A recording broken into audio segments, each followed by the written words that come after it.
Grand morning. I'm back again. As I told you in my last video, I was going to be repotting my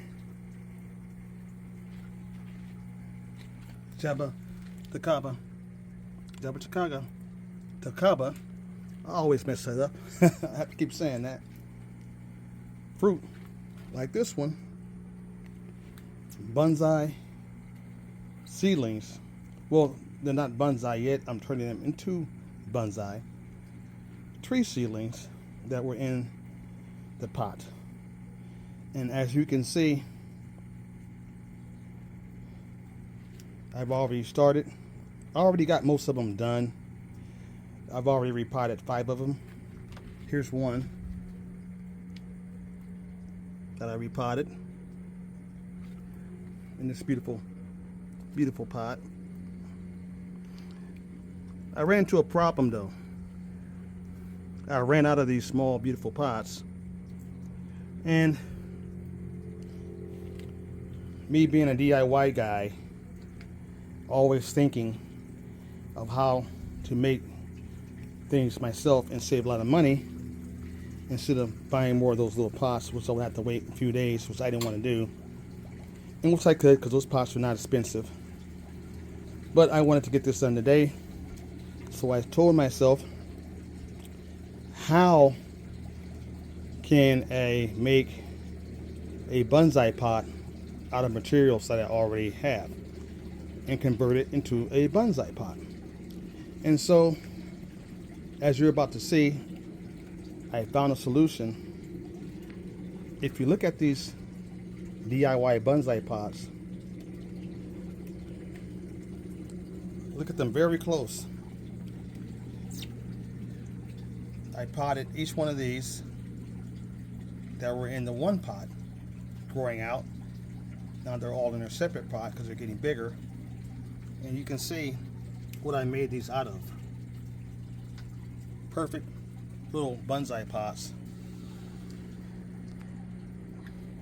And I have one more to pot, so I wanted to show you guys this. This right here. I bought these from Dollar Tree for my food storage. When I have leftovers, I put food in here and they go in the freezer. So what I did was I made them into bonsai pots. I bought 5 of these for $1. For $2, I bought 5 of these. 5 of these for only $2. What I did was I took my drill, a small bit, I drilled a hole inside of them, and I cut my my bonsai stringing, and cut that. I took my wire, bonsai wire, and I made the covering for them for the bottom, so the soil wouldn't go through, and so forth. But the main purpose of doing this, but these bonsai treelings are too small. They're too small to really wire the bottom, the wire the root ball. Normally what you do when you do bonsai, if you have a bigger bonsai, like that guy over there and that guy, you do this, take 2 wires, and you wrap the wire around the root ball to get it nice and snug inside the pot so the plant will not move. You wire the root ball. That's what this is for also. So what I'm going to do is I'm going to put this last Jaboticaba seedling right in here, fill it with the bonsai dirt, and I'll be all done. I want to get that wire real fast. You don't want your root ball to go into shock. They'll go into shock. So you want to get it rooted as fast as possible. So get that last one rooted. I've already watered these already because you want to water them fast once you get them potted.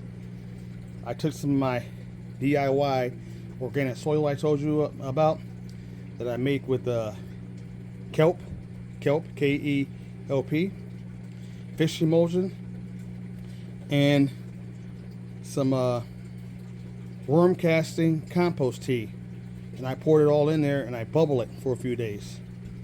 And I add a little bit of that to water. You don't want to use all that. You want to add a little bit of this with a lot of water. I use rainwater and dilute it, and then you water your plants with it. And man, my plants are loving the organic fertilizer. Everything's looking good. So I'm going to get this last one potted. I made my own DIY bonsai pots, working well. Only paid $2, and they're all repotted. Get them potted. I got these all watered. Get this one done so it doesn't go into shock here real quick. And watch them grow. Now they're all separated out of this large spot. These were grown from seed, and I have a lot of Jaboticaba fruit trees. These are all fruit trees. Remember, have a nice day. Grow some food, y'all. This is how I'm growing food, my fruit trees. Fruit trees. Some of them I'm putting in large pots. Some of them I'm bonsaiing. Have a nice morning.